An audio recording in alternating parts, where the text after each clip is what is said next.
Ladies and gentlemen, boys and girls, children of all ages, welcome to the Breeders' Roundtable. Now, hi from Midgard Castle, Stacy from Midgard Morphs. Showing up early to our own live show? Right. Shocking. I'm shocked and appalled. Yeah, I'm going to do the introduction. I'm working on it. I'm very professional.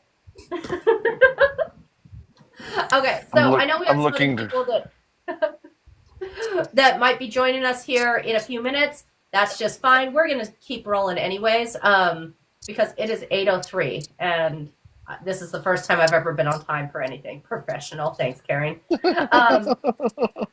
So, welcome to Breeders' Roundtable. We do this event every single week. We have a really great introduction that Ozark has recorded, but I have failed to edit it this week because, well, life is lifing. So, I know, out of control. But this week we're going to be talking about surviving 2025 as breeders and keepers. And we'll kind of get into why that topic's important, why it's relevant right now. But I'm Stacy. And I'm Tom. And this is Midgard Morphs. Who am I again? I'm Kevin with Ozark Reptiles. I mainly focus on ball pythons. I do have cresties and leopard geckos that I plan on later breeding, but not right now. I'm Mackenzie, and Tyler's behind the camera. He's here for like 5 minutes and he's dipping.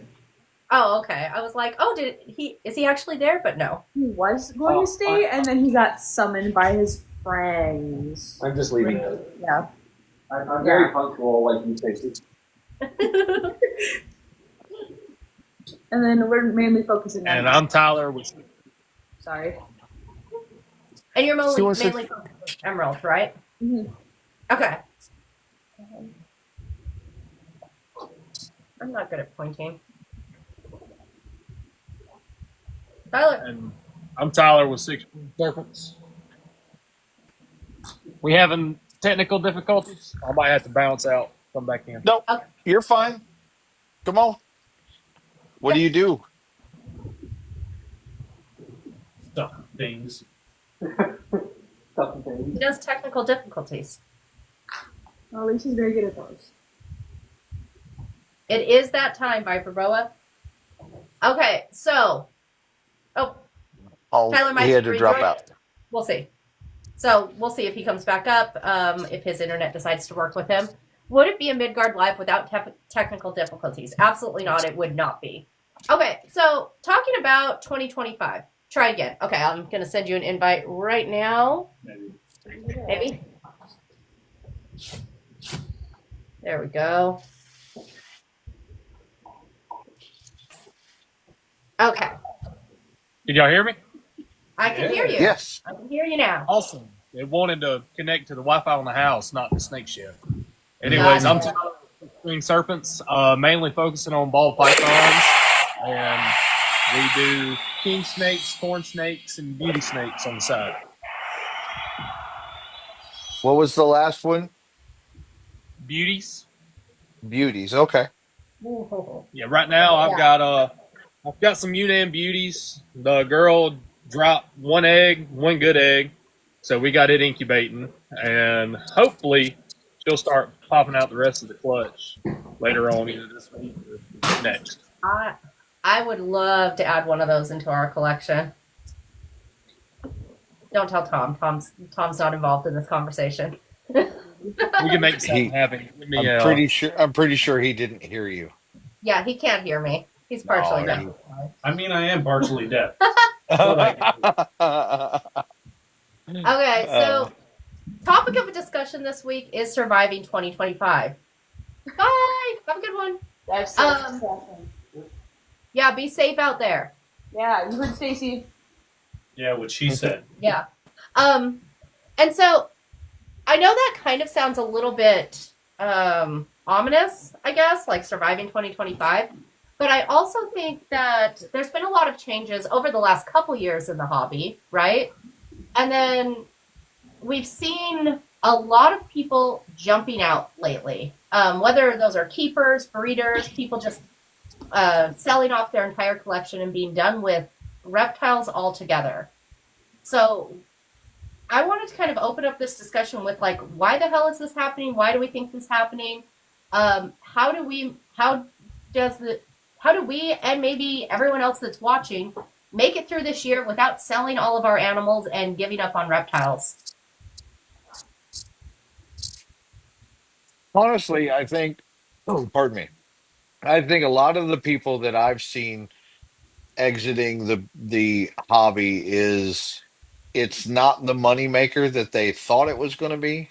It takes a Mhm. lot more work than they thought it would, and um, it's just there's not the people like when I first started, I thought there was a gold mine here, but that never was the purpose of what I did. It was there was a fortune waiting for me down the road, and that's why I started. And that's a bad way to start. To start thinking, oh, this is going to make me a fortune is a bad way of thinking about it. You have to. I thought I was going to make a fortune, and but then I fell in love with the animals.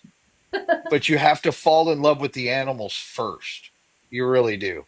And then, so when you get to a point like I am, I'm starting over. I'm not completely over, but for the most part, I'm starting over. I'm getting rid of a lot of the single gene animals that I have, except for a few that make good pet sellers. Uh-huh. But for the most part, I'm going to be getting rid of all of my single genes, a lot of my hets. I'm going to start over in a new direction. But it's taken me 8 years now to finally pull the trigger on this and make this change. So that's my viewpoint of what I'm seeing.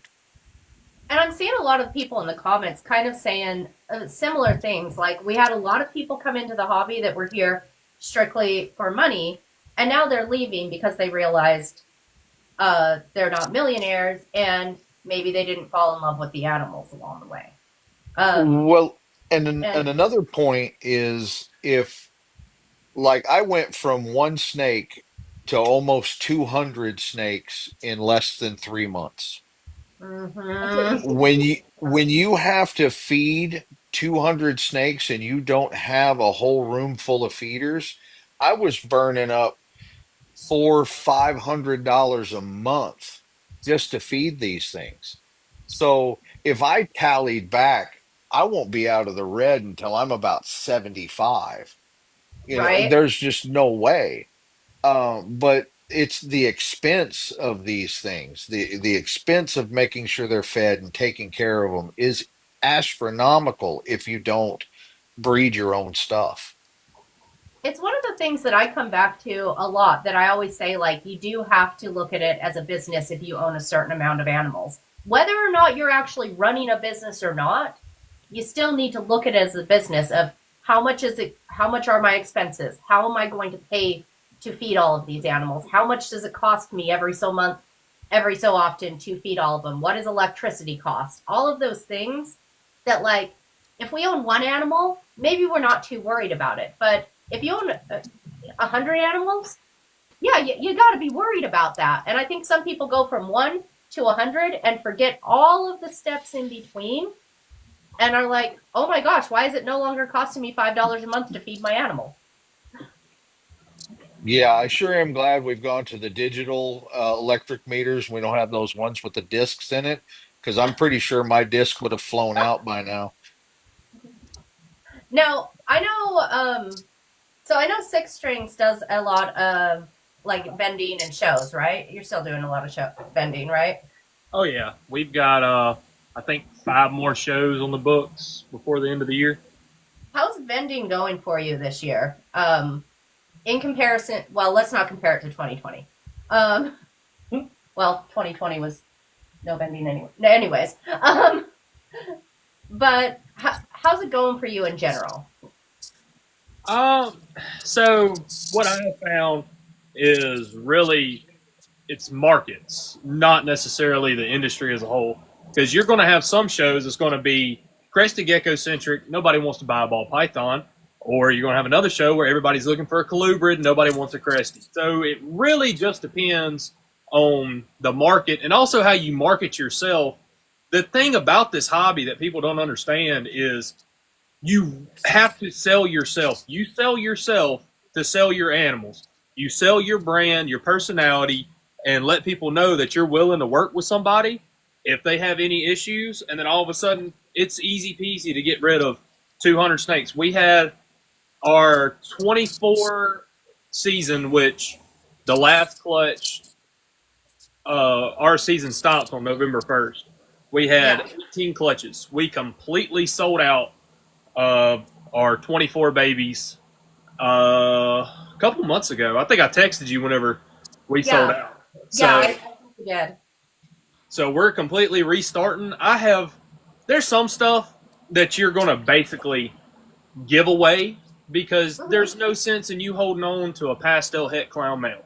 And if a little kid comes up to me and is really interested in a snake, and I will tell them every time, look, if you go buy an enclosure today and I will show you what to buy, how to set it up, I'm going to give you a snake for free just to make sure that, one, I don't have to keep feeding it, and two, that's what it's all about anyways, is as much as I love making money, quote unquote, doing this hobby, it's really just about, one, putting snakes in people's hands, getting the good interactions with people, and also making sure that people understand that snakes are not bad creatures. Yeah, they're not bad animals, not bad pets. So, and it don't hurt to see that kid smile. Exactly. And that's what I have found over the last 3 years of vending is that's really what it takes is getting out there, even if it's not social media, if it's just you keep going to the shows, because my first 3 shows were dog crap. I'm not going to lie to you. I think I made like a total of $500 in sales.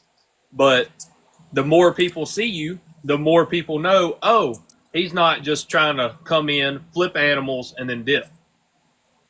Hey, just for a second. Hey, Leviathan, if you want a box up here, you're welcome to come up. But also, feel free to just chill in the comments, too. I just wanted to make sure we offered that to you. Because would never turn down your perspective on this, of course. But yeah, like, I do think you have to be a little bit flexible, right? As we're moving forward and, like, kind of finding the new normal as the market kind of rebalances itself. If someone comes up and you have an animal you've been holding for a while and they can give that animal a good home and it's not moving your collection forward, then for sure, let that animal go to a good home. You know, our business model is we always set our baseline price for normals at $150, and that includes shipping. But with that, we're making sure all of those animals are switched over to frozen thawed. Those are always going in too. You've never done a TikTok live before? Here, I'll send you an invite, and if you want to come up, you're welcome to join. And if not, no stress. But I do think like being willing to be flexible with people, because there definitely have been situations where like someone showed up at our house, they've been looking into getting a snake, yeah, it is very high for a normal. The reason we do that is it costs just as much for us to produce and take care of that normal as it does for any other animal. And I'll tell you that with that, they've all gone to unbelievably excellent homes with great setups who are really dedicated to taking care of their animals. It's something we've stuck with for a long time, and it's worked for us. I'm not going to say that should be. I'm not going to say that should be standard for everyone, but it is something that we do. Hey, that makes 100% sense in my eyes because, you know, coming from a breeder standpoint, we're not really looking for normals. So, you know what I mean? A breeder's not going to be like, we're not going to pay 150 because we're breeders, we know, you know what I mean? But somebody that is off the street, some kid, if they're going to pay 150 for that snake, you know they're going to take care of it. That's an investment that they're making to you know, and you know that they're going to be taken care of because, you know, not everybody's going to pay that for just normal. And the other thing that I also like, For just normal. And the other thing that I also like, and a lot of our customers know this because we'll contact our customers anytime we get a new clutch, right? So if they buy a $150 normal from me, and then the next year they say, hey, I'm actually interested in getting into breeding, they're going to get discounts on some of the higher end animals because they really invested early on. They've spent a lot of time with their animals, and we're going to make sure that they're taken care of later for that. And if not, they get a great animal that's guaranteed to be on frozen thawed, that if at any point they need us to take it back, we will. Sorry, one of our snakes just fell off a tree. So That's why I say ball pythons are not climbers. They will climb, but they shouldn't. Yeah. She's pretty. She's real pretty.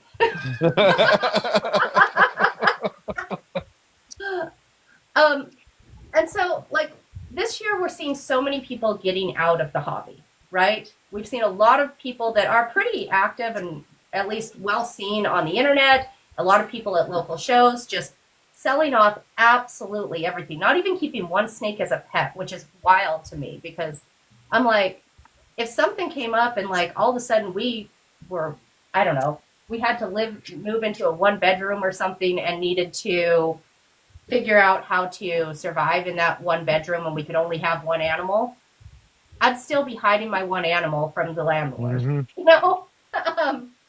Yeah, I have several snakes in my collection that my wife would unalive me if I even thought that I wanted to sell it. So there would be that. That's where we got with a couple of ours, because I was like, well, we're downsizing. Like, no, not those ones. See, that's been the hardest part for me because I say I want to downsize, and then I look at them and I'm like, but she's so pretty, and I know that there's no money in keeping that snake. I know that, but I'm like, I've had her for so long. I don't want to get rid of her, and that's been the hardest part for me.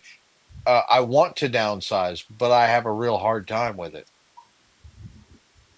And so what are some of the things, like if you look at Morph Market right now in the US and Canada, I didn't look worldwide, but US and Canada, for the amount of ball pythons that are on the market right now, it's dropped under 30,000. I think it was like 29,444 ball pythons. That's pretty exact. How long ago did you check? Shortly before this live. You know I like to come doing my homework. But so looking at those numbers, that's been a huge drop in the amount of ball pythons on the market. And yet we're still seeing people dropping their prices, going lower and lower and lower, auctioning their animals off for very, very cheap right now, right? Like you're seeing some crazy animals go up for auction right now.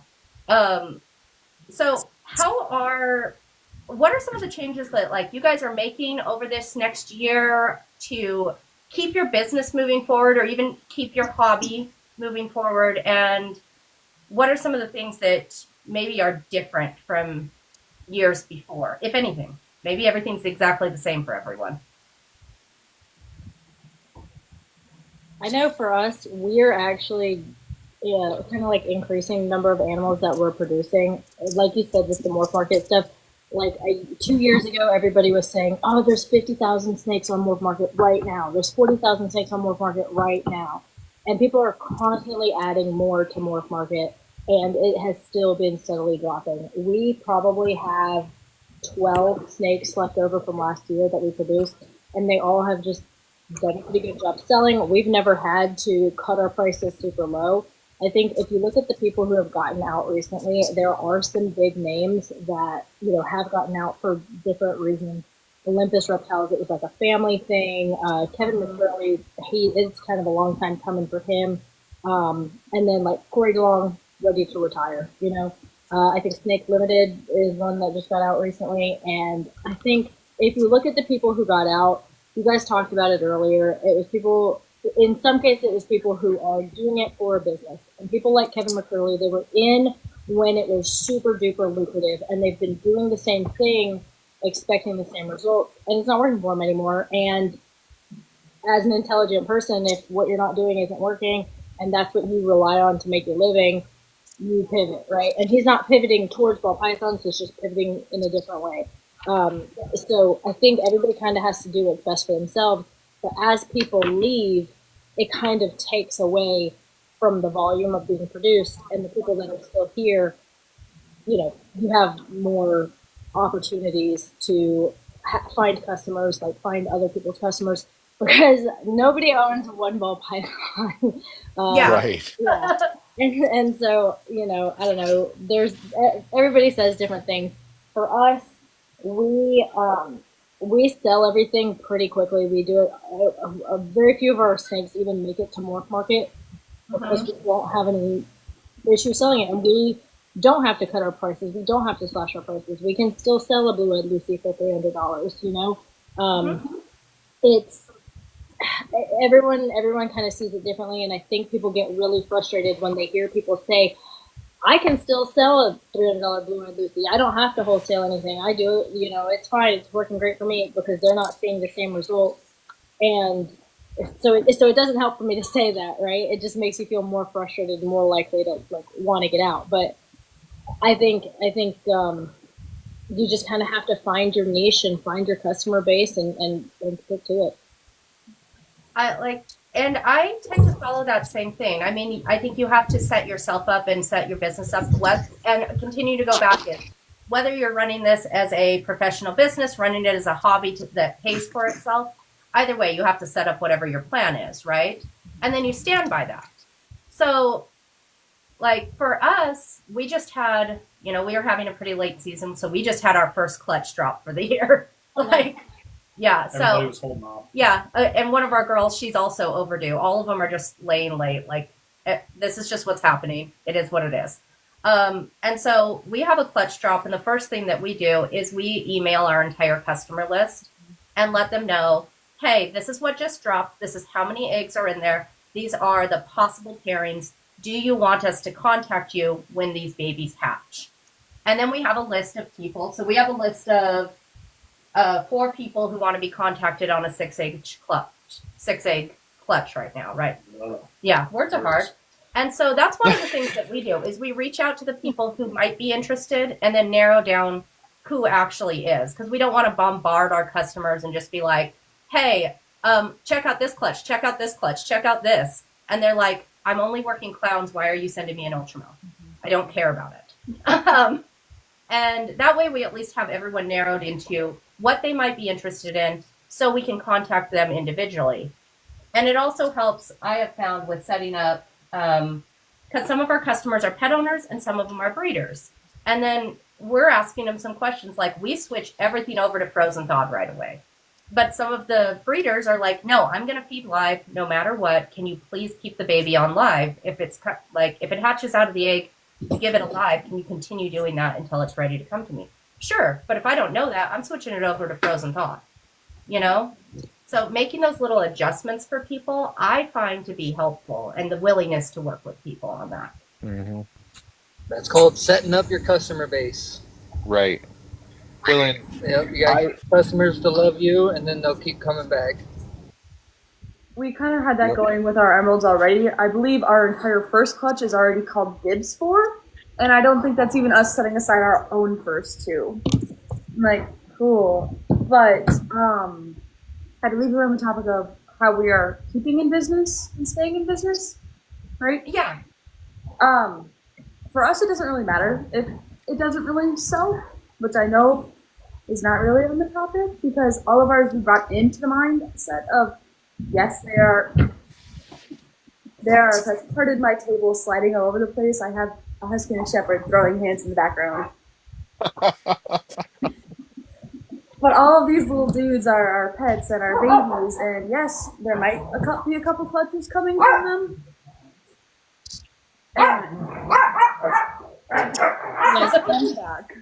Okay. I'm sorry. I'm unprepared and my phone's gonna die. Thank you so much for inviting me. I'm sorry. Thank you for coming up. Appreciate it. All right. Thanks, guys. I'm gonna stay in the chat. Bye. I don't know how to leave, actually. If you hit the X, it'll take you out. It'll jump you out of the line. Okay, if you want to come back into the comments, you can, but Bye. Right. I'll figure it out. There we go.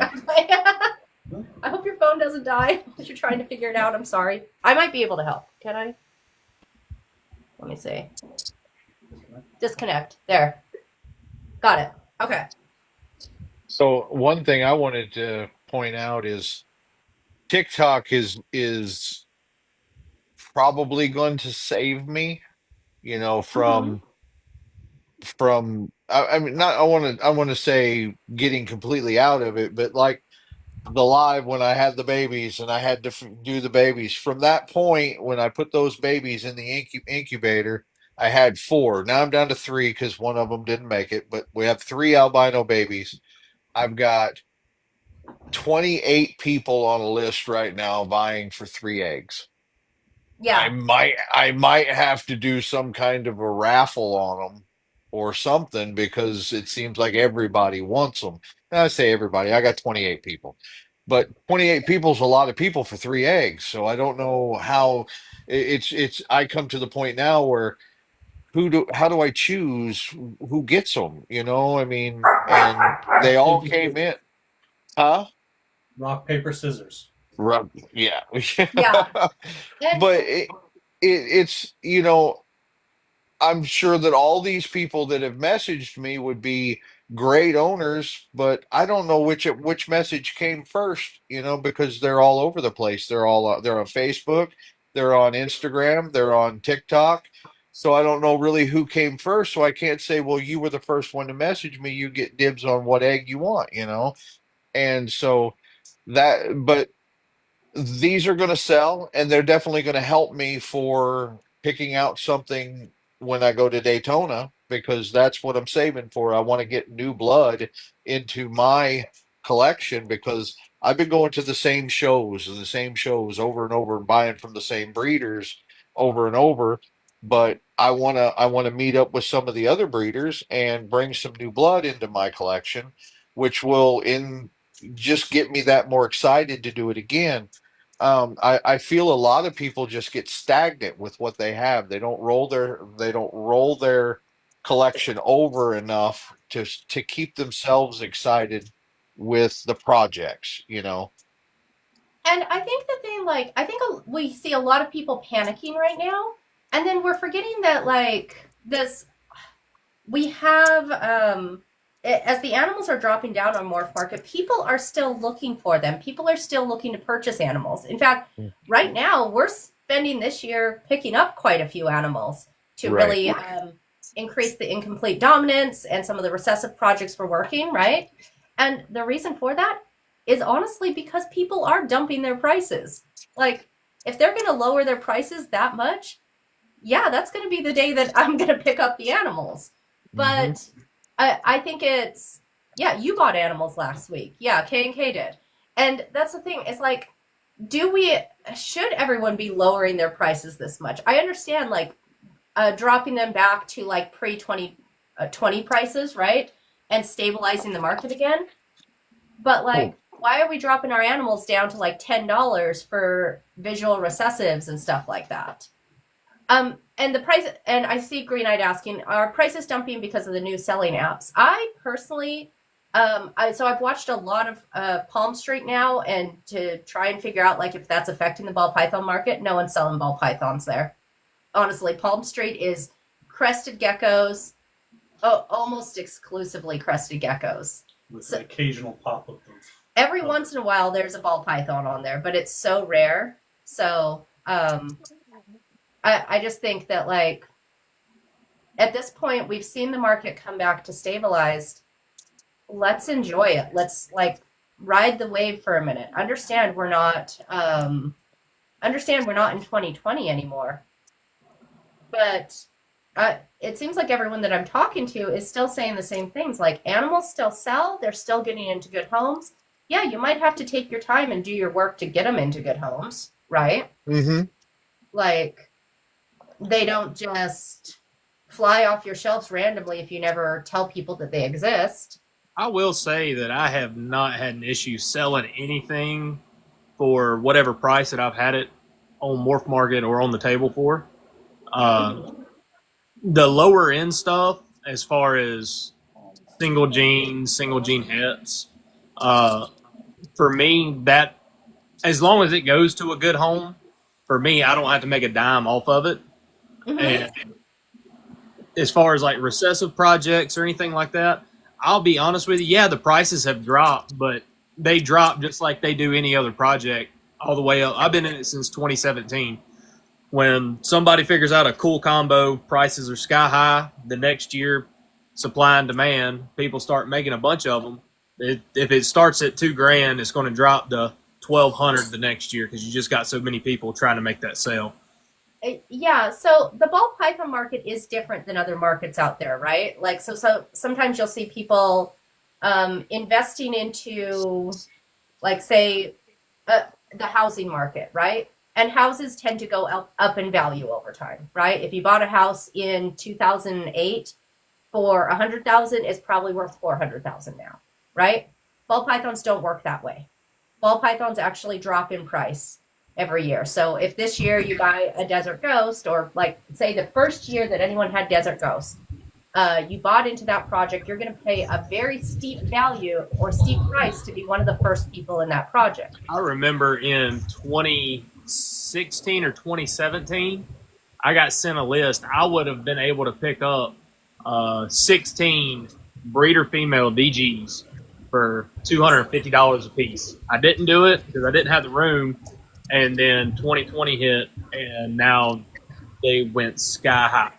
And they were het, clown, het pied, and everything else. Mm-hmm. Like,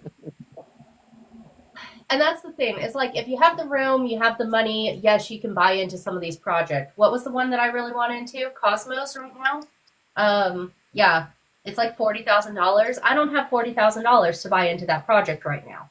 So I'm going to let the people who have $40,000 breed those animals out for a while. And then I'll probably invest into that project when it hits the like $2,000 to $5,000 mark. So it'll be a few years from now, right? Unless somebody that has a Cosmos decides to get this. Me too. I was looking at Ozark. I don't know what a like Cosmos is. I haven't even looked into it. Mm-hmm. But for a 40 grand snake, I'll do a lot of stuff. Yeah. There's a ball python on Morph Market for $65,000. Yep. And they absolutely do go up to that price. Some of those are going to be prices that people are putting saying, I don't really want to sell this, but if you want to take it from me, then you're going to have to pay me this amount of money. Yeah, the Sunset Ultramel. I think the Sunset Ultramel, no, one of them dropped, but the one on there is $65,000 still, I think. I've also seen where a lot of people, they'll put an insanely high number, and that's the trade value. And a lot of the times, say the snake's $40K on Morph Market, and you come to an agreement, $35K, you're going to give them $10 to $15K cash, and then you're going to trade animals, typically. Yeah. And so those are some of the things that are happening. And if I had the animals to trade and $10,000, maybe I would buy into that. But realistically, I tend to wait for other people to breed them out for a while and lower the price before I buy in. Like, because that's where it makes sense for me, you know? But I think that's where people get really confused. They're like, I bought this animal and it cost me $5,000. Why is it not worth $5,000 anymore? Mm-hmm. Well, because there's, the Sunset Ultramel is still $65,000. Okay. But the reason it's not is because there's more of them on the market now. So a bunch of people bought it for $5,000 and then they all made babies. And so now there's not as much demand because there's more of them out there. And yes, thank you. Quality over quantity. Mm-hmm. Oh, JR. I saw JR in the comments saying you were waiting for your girl. Right. See, if I invest in a snake, it's going to be, my thought is, I may pay $5,000 for it, but I don't expect to get $5,000 out of the babies, but I will make, 3-4 of those babies and sell them for, $2,500 and make my money back slowly. You know what I mean? It's an investment project for me. And I see, Viper, someone asked a good question for the table. Yeah, whoever asked the question, can you repost it? Because I missed it. I apologize. And and that's the thing. Is like, you can make that exact amount that you spent on that one animal on the first clutch, right? You spend $5,000 on a really good male, and you put that male to a few females, and even if those babies at that point on the market are selling for $1,000 a piece, okay, if you bred them to, say, 3 females, let's say they laid 5 eggs a piece, then that still is equating up to about $15,000, right? So over time, you're going to make that money plus more back, but you have to be willing to sit on it, wait for that, and understand that not every baby's going to sell for the same amount you paid for the adult. And that's what I love what Ozark said is to really get into this, you gotta have a passion for the animal. You know what I mean? You can't expect to come in there making money because it's not what's gonna happen. You're gonna come in, you're gonna lose yourself, and then you're gonna be like, crap, now I'm over my head. Yeah. I'm way in over my head, but I love my animals so much that it doesn't matter to me.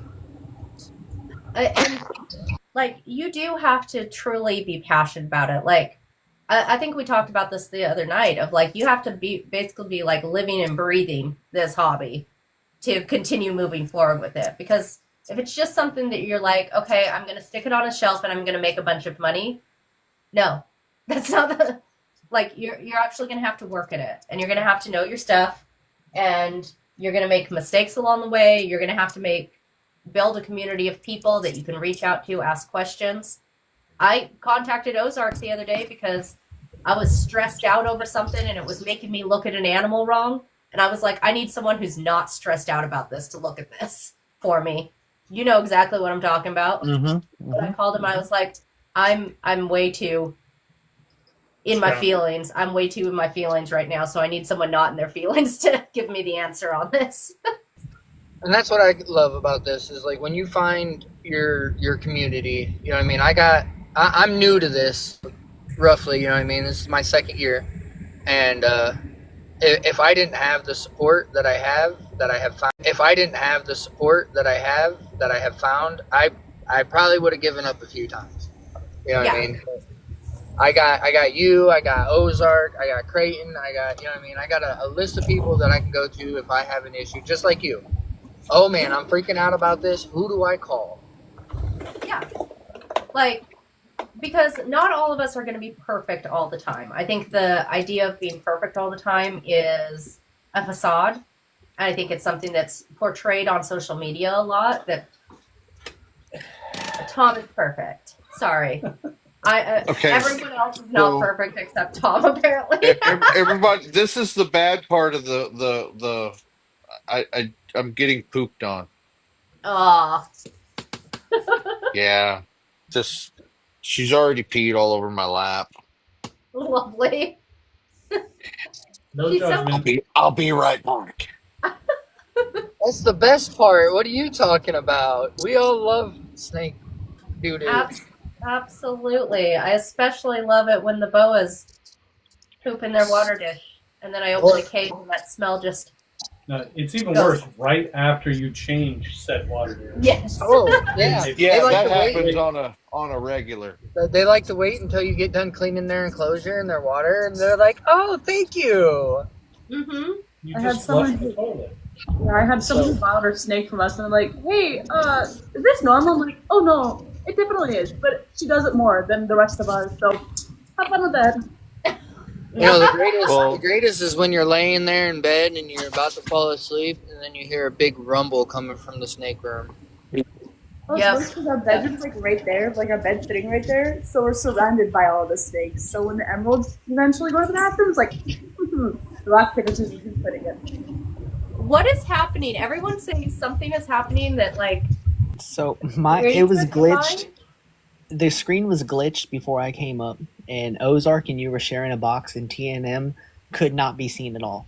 Like, we heard them talking, but you couldn't see them at all. Like, so when I came up, it fixed on my screen, but apparently it glitched everybody else's. Get a screen recording of that. That'd be awesome. Yeah, I need to see this. Please tell me someone with screen record. Well, I'll do do a screen recording after this, so I'll be able to. Maybe it'll show on my recording, but we're not seeing that up here. Nope. So the question. Okay, hey, Dracos, get a screen recording and send it. The question in the chat. Screen recording and send it. The question in the chat was, what's the take on breeders sending unhealthy snakes? Because they got a snake from Morph Market and it is foaming at the mouth and has other issues. Oh, One, wow. immediately report that to Morph Market. That's a problem. I mean, reach out to the breeder, of course, but if someone sent you a snake with, it sounds like at least a respiratory infection, that should be reporting that to Morph Market. And honestly, like, if you reach out to the breeder and they aren't bending over backwards trying to fix that, right? Then that sounds like that would be something normal for that breeder. Like, no, don't send out sick animals. Like, I'm sorry. Like, And I mean, I've also seen some breeders like here on TikTok that something happened in shipping, or they assumed that the snake was okay. It got sent, and then something happened, failure to thrive, or some snake, of that nature. And I've seen a lot of breeders go, "Hey, I'm sorry this happened. Let me see your setup. How'd everything go?" They try to give them advice, like, "Let me try to help you. Maybe I got something that's not quite what you had, but we can try to work out a deal," kind of thing. Like, "I'm sorry," like, at least try to help them. It could be either error on whatever side, but it's on the breeder's perspective to not be rude and disrespectful about it. If they're not 100% in the husbandry and something could have went haywire, try to help them further if they really want to, open that passion. and also keeping in mind, sorry, You're fine. Go ahead. Okay, I apologize. Also keeping in mind, so if a snake arrives to you, so they open up the package, it's foaming at the mouth. That's on the breeder, right? 100% that is on the breeder. Right. No question. That's what I was going to say. If that snake arrived foaming at the mouth, there was a noticeable problem with that snake when it was packaged. Yeah. I mean, it doesn't happen overnight. That just doesn't happen. Yeah, it doesn't start foaming at the mouth like in the 12 hours it takes to ship. Now, if you had that snake for a month and you moved it in. I can. Okay, gonna try jumping and coming back up. I see what you're doing. Okay, but if you've had that snake for a month, it arrived to you perfectly fine, and then it gets an RI in your collection, that does become on the person that was taking care of that animal. Now, I might, if one of our customers reached out to talk about that, I might work with them on another animal in the future of helping them to get another animal. But the first thing that would depend on what they did in the situation, truthfully. Like, if they contacted me and they said, this snake has been foaming at the mouth for a week, I'm just going to sit here and look at it. I'm not going to do anything about it. It's living in a place with no humidity, no heat. I stuck it in a shoebox in my closet and wished it good luck. Then I'm not sending them another animal. Like, oh yeah. I mean, I think I worded what I said a little bit incorrectly. I meant more of trying to help them with the husbandry. Like, if they're not necessarily like, hey, 100% compensate them. More like, I'm not doing something right. If they contact a breeder and be like, hey, I don't feel like this is correct, I'm having trouble getting it to eat, then I feel like the breeder should have the respect to be like, hey, let me help you a little bit. Like, here's some advice, here's some terms, here's some things that I do that might help you. You might be in a whole different area. Same thing as like me asking you, like, what do you guys use? I'm in Florida too. I might be a little south of you, but I'm still struggling to find substrate that works. So like, we've had a customer reach out to us before where a snake arrived to them. It was eating, so like it ate within a few days or like a week after it arrived to them, and then it went off of food, right? And they waited a little while before contacting us because it was an adult snake. They'd owned snakes before, all of those things. But they're not breeders. They don't own like hundreds of snakes, right? But they have some experience with them, so they weren't freaking out over an adult snake missing a few meals. But then they contacted us and they're like, hey, he ate right after he got here, but he hasn't eaten for a while. Is there anything different you were doing? And so I got on the phone with them and they sent me, pictures of the setup. They sent me what their humidity levels were at, what their temps were, and then I had them double check their temps. And it turns out they were a little bit cold. So what they had it set at on the thermostat, because you have to double check that, was correct, but inside the tank was incorrect. They got those temperatures up and the snake ate within the week. So sometimes it's that simple. And I do think as breeders, it is our responsibility to at least be willing to follow through with our customers, right? Mhm. But those are the kind of situations of, if a breeder ships a sick animal, that is on the breeder. Please, everyone, no matter what, when you get an animal in the mail, record yourself opening it the entire time. You'll see us post little videos, little clips of the full version of going down and picking out an animal, and you'll see 30 seconds of opening the box. No, those are 4-minute long or longer videos before I edit them down for TikTok, because we record from the moment that box enters our hand until we've checked out the snake and make sure it's good. CYON. Because if we open it up and that snake did not make it through shipping, and we just spent $2,000 on an animal, I want to have proof of what happened.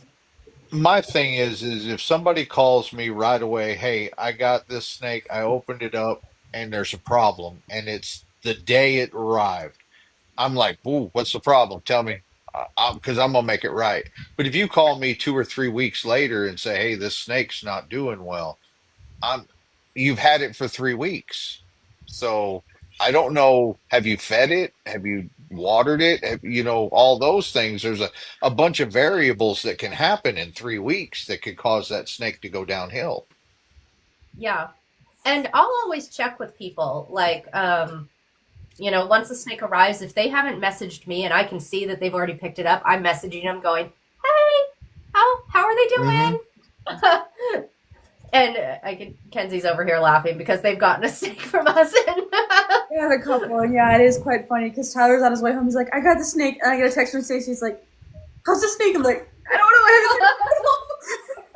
know. And so, and Kenzie's like, I haven't seen it yet. He'll be home soon. I'm sure he'll text you in 5 seconds. Don't worry. Yeah. But we follow up with our customers, all of those things. But of course, if a month later, the customer set the animal up wrong, and we can give them all the advice in the world, it doesn't mean that people won't make mistakes. It doesn't make them bad people or bad owners. It just means they might have made a mistake. Then we can recommend the next step. I see that tank looks completely flooded, and you have a fogger running, and it looks like the fogger was never cleaned. And now it looks like the snake has an RI. Here's what I'm going to tell you. Take the snake to the vet. I'm going to say, get that snake into a vet. And then we'll talk about everything for setting up the enclosure correctly. But if someone contacts me and is like, hey, this is what happened, and shows me the tank, I'm going to recommend a vet for them. You recently realized you got sent the wrong snake after owning the snake for 1 to 2 months. Was it a better snake? Oh my gosh, I need a story time on this. What? Ooh. Oh my gosh. We need the deets on that. Yeah, I feel like there's a I need a whole story time. I need a whole video post about what happened. The snake here. is almost completely white, so I didn't realize until I looked at the listing. Oh my gosh. Oops. So you bought the wrong snake. That's the problem. But that's the problem with buying white snakes off of Morph Market. It happens. You don't really know if you're getting what they say it is because it's a white snake. You had that happen once. You sent a 16-foot retic instead of the milk snake. Please tell me this isn't a joke. Sam, you're funny. He didn't do that. There's no way. There's no way. If that actually happened, can you give me that breeder? No, I think that was Sam. No, he's saying he sent it. Yeah, he said he did that. I'm Oh, gonna be buying a normal from you, but I'm gonna need you to send me a DG clown by mistake for science. Okay, I see that people are sending me videos of what happened on the live. Oh, so I'm I was excited going to see say how earlier, but we were in depth in that conversation about the bad breeders and stuff. But when that happened, I had about 10 or 15 people sending me photos and stuff on Instagram. And I need a video. like something crazy is happening. We've been combined into one person, apparently, Ozark. I need a video. I've got some weird ones. I'm going to send them to you. There's some weird looking pictures of this. I need. So he didn't do anything when you told him. So you got sent a sibling. Just said sorry. You would have liked a little store credit. Did you get like the right sex, the right morphs? Like, I just am curious. Like, is everything the same minus? I'm just super curious about this. Could we do it for them again for science? Same enclosure, yeah. Did we freeze? No. Oh, okay. Everyone was just really still for a second that I thought we're all just waiting on this response. Yeah, I was just so interested in this. Other than that, then the same. Okay, so it's the same morphs, right sex. It's just a different snake. Okay. Count your losses on that one. They should have addressed that. Like, my thought is still they should have addressed that. And I say that, because we have a whole labeling thing. If you buy the one snake from us, it goes with the right label. In fact, we have on all of our tubs and even on our husbandry, we already have if someone has purchased a snake from us and it hasn't shipped, we have their name listed in there with their contact information. So that snake is already linked to that person. We always try to, if the person's on Morph Market, we ask them to put in an inquiry on Morph Market. That way we can link that snake to them on Morph Market. We want to make sure that everyone gets the right animal. Because, heaven forbid.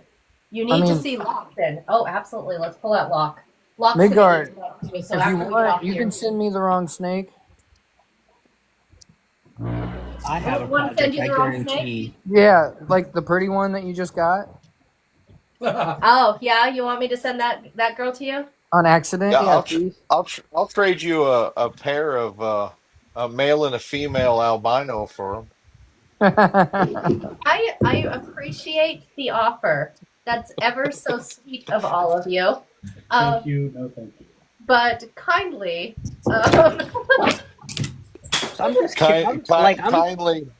Yeah, I'm real curious on the 16-foot retic and the milk snake. The differential there, because that's a really big box, and that's a really big difference in shipping. I think he's messing with us. Yeah, I don't think he really did that. But if that's the case, I'm definitely ordering a milk snake from him for science. Right. Most definitely for science. That's right. Everyone just go order a milk snake right now and see what happens. 4x9x7. Listen, I know I live in Florida and I can't have it, but for science, let's just test it out. Label it as a milk snake. I'll show it online. I'll be like, this is a milk snake. And you know what? You know what the worst part about it is? You know how many people believe you? Too many. A lot. A lot. Too many, yeah. Mm-hmm. Here, I'll tell you what it is. FDC would accept. Sorry, Tom. I was gonna say, you can buy a milk snake from us. You can have Ranch. He's a buttermilk snake, so he's Ranch buttermilk. Oh, see? Perfect. Yeah. Perfect.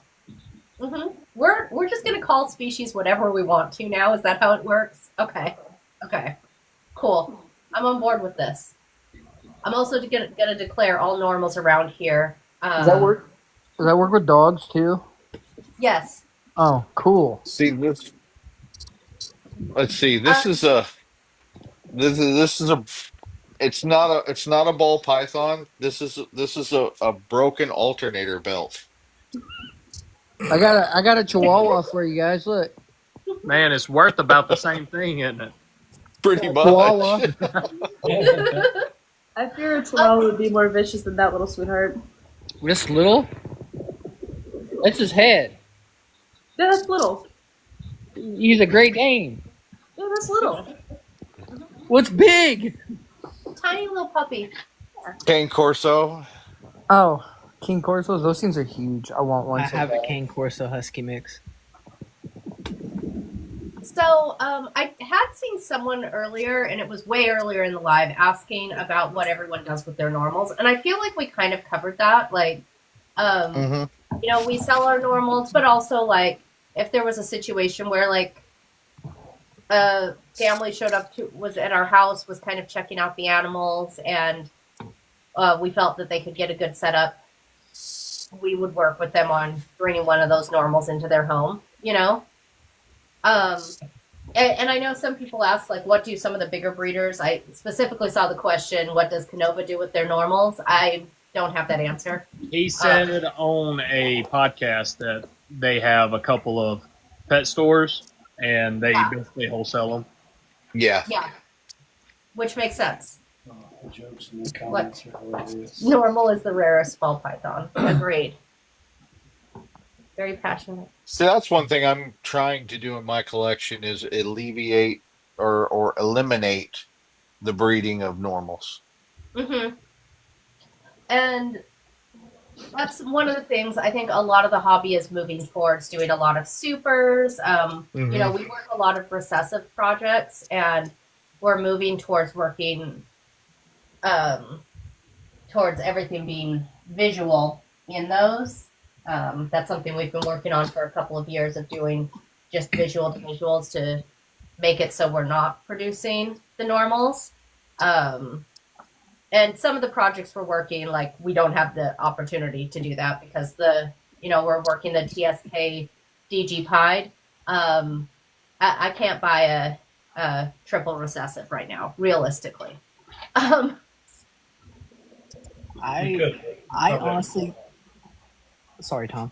I honestly think there will always be a market for normals, just like bells. More people that are getting for pets want normals. They think they're prettier. I mean, as breeders, we think that the bright colors are something that we like. I have a passion for bamboo. I love bamboo. I think it's gorgeous.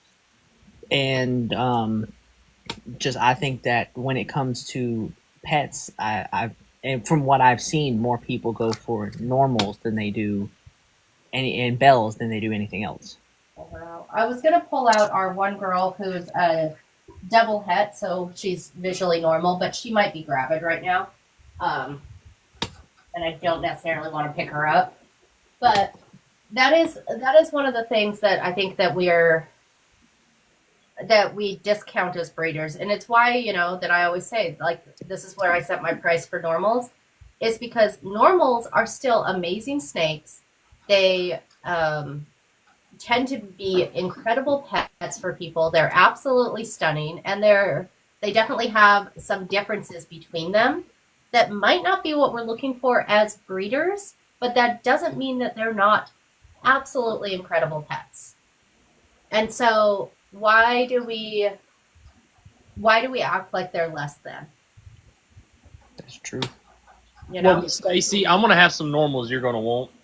I have a Exanthic Pied, a VPI Pied, just bred to a true ghost male. And I ultrasounded in the middle of the live, which is why I was quiet. She's sitting at 37 millimeter follicles. So I might have something for you in about 3-4 months. See, we're working TSK, but I also might be interested in doing VPI at the same time, just to